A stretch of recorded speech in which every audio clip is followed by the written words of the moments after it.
Hello everybody, how are you guys doing? It's me back again for another live stream. If you haven't already, like, comment and subscribe. Love you all so much, and I always will. Love you all. Let's get on with the reaction live stream.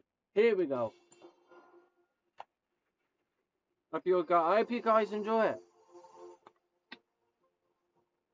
Gonna thinking. This one's actually my favourite documentary. I've just literally hit I've just hit like 54 subscribers on YouTube. So thank you, Wrestling Days, for subscribing to my channel. It means the world to me. Thank you. If you guys haven't already, go and subscribe to him. Even now, I feel a responsibility to the living and the dead. Did we get it right? After decades of exploration and scientific analysis, we know a lot more than we did when we made the film. So I've gathered a team of experts, Mark Stevenson, Ken Marshall, and Don Lynch, to reopen the case file on Titanic and look at what we've discovered over the last 20 years. We'll investigate whether more lifeboats on board could have saved more lives. I think I probably would cut faster if my life depended on it. Hear the surprising story of how the long-lost ship was found. Did you get spooked? It was spooky. And learn how the film affected the families of some of Titanic's famous passengers. Molly Brown sounds like a real pistol. I would have loved to have met her. She was larger than life. We'll step back in time to see how our sets match up against what we found at the wreck site. And we'll mount tests that may answer questions about the sinking that have bothered me for almost 2 decades. Yes! We'll see where we were right and where we got it wrong.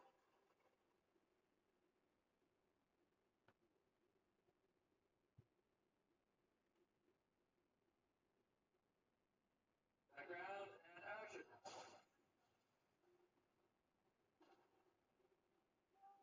When we made Titanic, we tried to do a film that was as if we had gone back in a time machine to that night. We tried to be as accurate as it was humanly possible to be. You could walk out of Rose's cabin, down the corridor, down the grand staircase, through the reception room, and into the dining room. It was every photograph I had ever seen. It was perfect. And action. The feeling that you had no longer was Titanic just a story in a book or a picture. You were there. James not only made this movie, he embraced the subject. And the success of the movie made it possible to deploy new technology. My mum's paying for some of balance tomorrow, and plus she's going to choose a car tomorrow as well. I thought that stuff would still be true for me. To me, it just opened the door to so many mysteries and unanswered questions. And then that snowballed into a real lasting interest in the forensic work, the kind of marine archaeology of the wreck site, and a lasting interest in the history of Titanic and the impact that it had on society. The wreck is the last surviving witness to the disaster. It still has stories to tell for anybody willing to pay attention and listen to what the wreck has to tell us. Are you ready to go back to Titanic? On April 14th, 1912, at 11:40 p.m., the RMS Titanic struck an iceberg during its maiden voyage from Southampton, England, to New York City. 2 hours and 40 minutes later, it sank to the bottom of the Atlantic Ocean. Yeah, it did. Of the more than 2,200 The passengers, Titanic has got just over 3 700 years left survived that night. in her The until wreck she remained lost rots at sea away. until 1985, when You'll have oceanographer like Robert bits Ballard of discovered remains while and on that, a but secret just mission the to the US actual Navy. ship His itself will expedition be changed the way we dissolved. explore the deep. It changed my life. Bob and I recently met at the Ronald Reagan Presidential Library to take a look at their exhibit on Titanic. This is the story I could never tell. Bob Ballard is one of the nation's top oceanographers, but of course what he's best known for is discovering the Titanic. Yeah, he is. And that's an amazing story. Robert Ballard's the one that found Titanic as well. That's to some of you that didn't know that. In the 1960s, A lot of the you US probably Navy would launched know. 2 nuclear That's submarines, to some of you the that don't. Thresher and the Scorpion, under mysterious circumstances. In the 1980s, Dr. Robert Ballard was brought in to explore the wreck sites and find out if the Soviet Union had gotten there first. My mission was go out to both the Thresher and the Scorpion. He's aged a bit, but Completely document he actually of the wreckage. his reaction to the finding the ship was amazing. As it turns out, Ballard found the missing subs and completed his mission so quickly that he still had 12 days left to search for Titanic. Yeah, he did. Mapping the wreckage that told me how to find the Titanic. When the Thresher and the Scorpion floated, all these pieces. I'm thinking of doing that like a video or a live stream. I don't know where, but Grandad Eric, if you're watching, this is for you. He loved Spitfires. He was mad on it. I think he had a model of one at one point. I think he had a model of one. The distress call. It was down here, headed to the reported position, ran into them early. I'm just going to check this out whilst I'm watching this live, this documentary. 5 miles. So I said, let's go another 5. It has to be. Yeah. So then he was going straight north. But so I run east-west lines, Well, intersect, but space them 0.9 miles. And if I don't get it, interspace. it's got some stickers with it. That depth of debris field was I'm just checking it out. So I So cheated a little. I said, let's do 0.9. That's pretty looks smart. like I'm going to be If I needing don't some get help. it, I'll just interlace. Oh, it's got So we began instructions running with. That's lines actually a back pretty and good forth idea. on it. There's no helper. Line, hit the debris. You didn't know it was Titanic. No, until you saw the didn't. boiler. Correct. Somebody ought to go get lost. For some reason, I just wasn't sleeping. And the knock on the door. This is now 2 in the morning, and the cook stuck his head in, and he said, "The guys think you might." When he didn't even finish the sentence, and I was past him. And I got into the damn Quick builds. This is how many pieces come with it. Not very much. going over the It's boiler. got instructions with it. I found the first thing Robert Ballard found the boiler for Titanic boilers. It was like scoring the winning goal at the buzzer. It's got actually instructions. So our reaction was It's like an Airfix jumping up and down, Lego model. celebrating. And then someone said she sinks in 20 minutes. Yeah. And that innocent, Hang on a minute. She sinks in towers. She sank in 2 hours and 40 minutes. What were we doing celebrating anything? We were embarrassed that we were dancing on someone's grave. So I just said, stop the ship. I'm going out. Went out on the fantail and we had a private memorial. And that was it. Everybody that died We do quite a lot as well. have seen it for the first time. And probably That's the others they do. the question to me is, what was it like? If you want to get like one of these, like an Airfix, like one of them or the Titanic, go to the www.airfix.com. I've said that twice. I apologise. Sad, I've been doing it sometimes. One I've had is the Spitfire one. That one. And the first thing Yeah. I recognized was the anti-fouling thing. Yeah, the red paint. The red paint. It was still pink, and I said, too bad they didn't paint the whole ship with that stuff. And the bilge keel is sitting up on top Exactly. of It was right there. Yeah. And then he said, we got to go. Yeah. So he dropped his weights, and then we began our ascent. But then these eyes. Yeah. Which is your lights kicking back. Your lights, all the eyes of the type, like the people looking at us. Because it was spooky. Yeah. Because we were now in free ascent. Yeah. There was you couldn't stop. You dropped all your weights. Yeah. And it was just all these eyes, and then we cleared it. That's pretty much what it looked like to me the first time, except we were down here someplace. We came in on her right about here. Yeah. And we had come across this burned up mud. Yeah, yeah.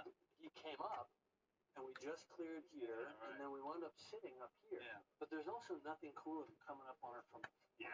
Yeah, that was our second Right, time. that's the money shot. And that's the money shot Right. looking up. We did it for fake in the movie. And Never- it's the transition shot where it goes into 1912. Yeah. So we come past Old Rose's face. We come to that shot of the stem, the vertical Right. bow, and then we transition into 1912. Crane up over it. We see the whole ship.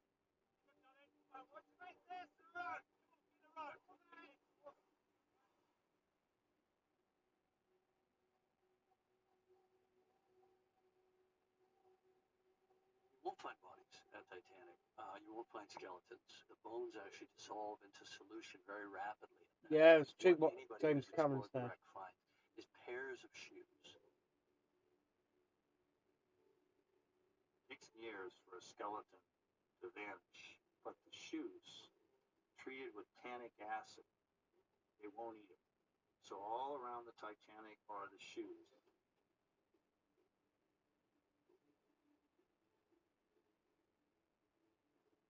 There's a scene where we were filming and we came across a pair of women's shoes next to a pair of girls' shoes.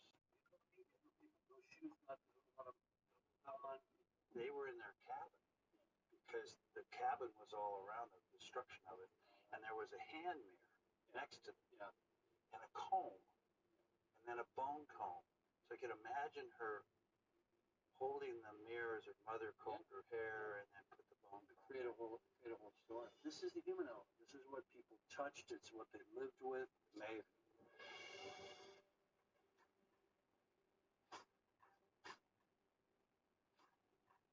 Pretty daunting when you see all the names all at once. Huh? Exactly. I mean, how many people? In this 1,496 people. You know, imagine all of these people out there in the ocean. This is the crowd that was floating at sea.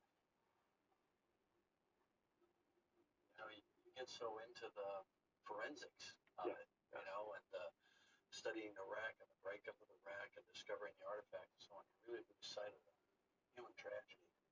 Sometimes I know that was an epiphany for me when I was there at the wreck the first time. You know how that hit me, and I'd been studying it for months. You know, but it wasn't out of remove. It wasn't a myth anymore. These were real people. Yeah. Everybody had a family somewhere that's probably affected to this day. Hi, Paul. The great-grandson of Isidore and Ida Strauss. I know their story well. I wanted to meet with the families of Titanic victims and survivors to hear their stories and learn how they felt about how I depicted their ancestors. I started with Paul Kurzman. His great-grandfather, Isidore Strauss, was a self-made millionaire and a former congressman. He and his wife, Ida, chose to die together on the Titanic. Yeah, that's a true story, that is. You know, in one scene of the Titanic, they've got a lady and a man in a bed cuddling together to go down ship. That was actually true. That's why James Cameron put that in the film. Children on board are in lifeboats. And she said, Oh, we've been together for 40 years. And where you go, I go. Don't argue with me, Isidore. That's actually pretty sad. She said, wherever you go, I go. So they died together. Sad.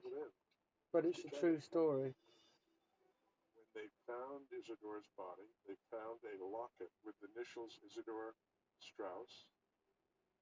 Here is a picture of their eldest son, Jesse, and here's a picture of their eldest daughter, Sarah. Your grandmother. So that's what he kept close to his heart. And this is the most precious item in my life. That's powerful. When the end of the film came, I didn't want to move. I didn't want to leave the theater. I was captured. It was really the accuracy, the work that you did as director toward ensuring authenticity. It wasn't just me, though. It wasn't just me, because once we had dived to the wreck, everybody who came aboard, production designer, costume designer, everyone felt that we had to live up to that standard. 20 years ago, we tried to bring Titanic to life without compromise. We did the best we could with the information we had. Yeah, But they did. since then, I've made 33 dives to the wreck site, and I've discovered surprising new things about the ship, and solved mysteries that have puzzled explorers for decades.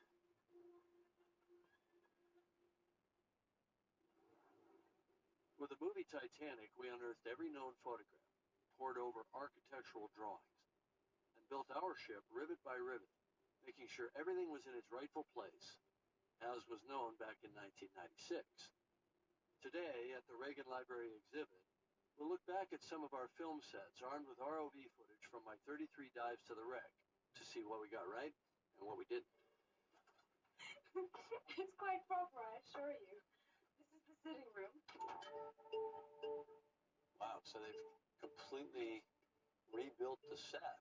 You know, I haven't seen this since we made the film 20 years ago. It's great, yeah. This was like one of our first couple days of shooting.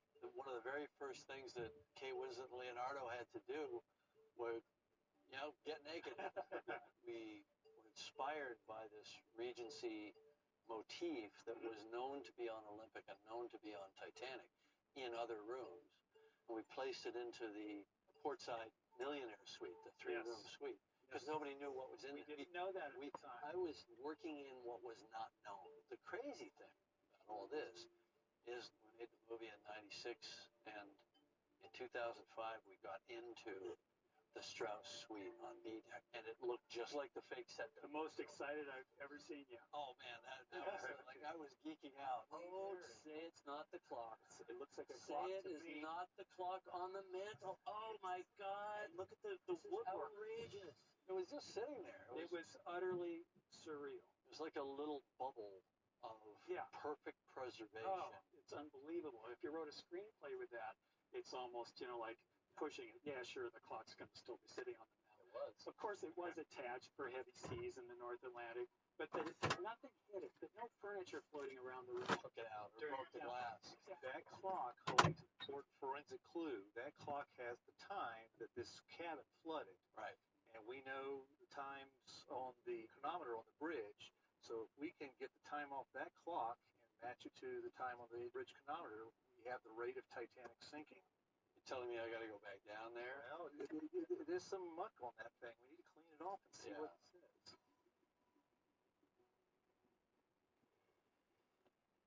CQD.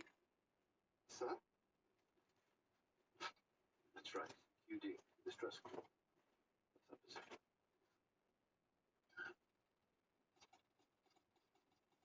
When we shot the film in '96, this was based on the best information we had. Right. There was one kind of funky double exposed picture of Titanic. And it showed kind of this area, as I Right. recall. And this is You not didn't see in any the of that. photo. You didn't see anything. You assumed it was there Because the Olympic photos showed it. So this was actually a pretty good reproduction of Olympic, and it turned out to be completely wrong for Titanic once we got in there with the ROP. So we kind of got this part right, and we got this part completely wrong, because this is all actually in a separate room, the silent room, right? The thing is, these guys were heroes. I didn't have time to get it into the film, but the wireless operators were like the hackers of their day. The actions taken by operators Bride and Phillips saved hundreds of lives. They lost power on the set the day before the disaster. The Marconi maintenance manual says in this situation, leave it alone, wait for a Marconi engineer ashore to fix it, and you're going to operate off this emergency coil here. Yeah, which is battery powered, which had Zippo for range. About 60, 70 miles theoretical range, which Carpathia was a little bit outside that range when she started to pick up Titanic's distress calls. Right, and go in the other direction. So if they hadn't rebuilt the set, they wouldn't have been able to talk to Carpathia. Probably Carpathia saved over 700 people. The point is, they wouldn't have been saved if these guys hadn't disobeyed the rules.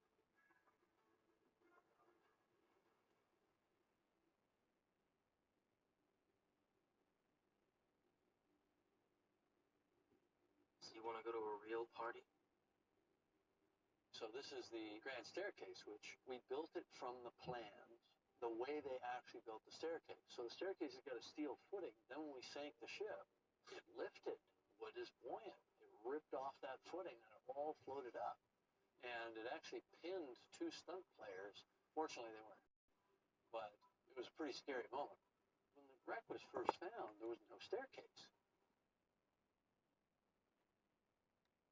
And the assumption was made that the little wood-boring mollusks had eaten the whole thing. But then we couldn't figure out why all the columns and wall paneling and everything, the deck level and so on, were still there. And this is so substantial. I mean, this is solid oak. Oak is one of the strongest, densest woods. Yeah. And even if the wood had disappeared, where did all those iron balustrades go? Yeah, exactly. So we went down and we looked around the bottom of the ROV. We couldn't even find remnants. No. We couldn't find remnants of the balustrades. We couldn't find remnants of the stairs or any of that stuff. So we thought, it floated out.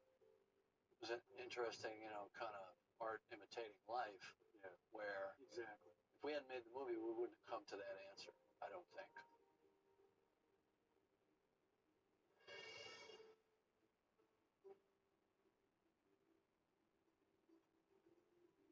Wandering through the Titanic exhibit, it's hard not to feel haunted by the relics of the past. A deck chair, a gold pocket watch, a traveling coat.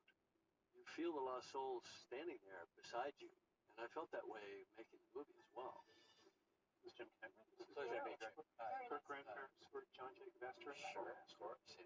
In the case of John Jacob Astor and Madeline, here was the richest man on the Titanic.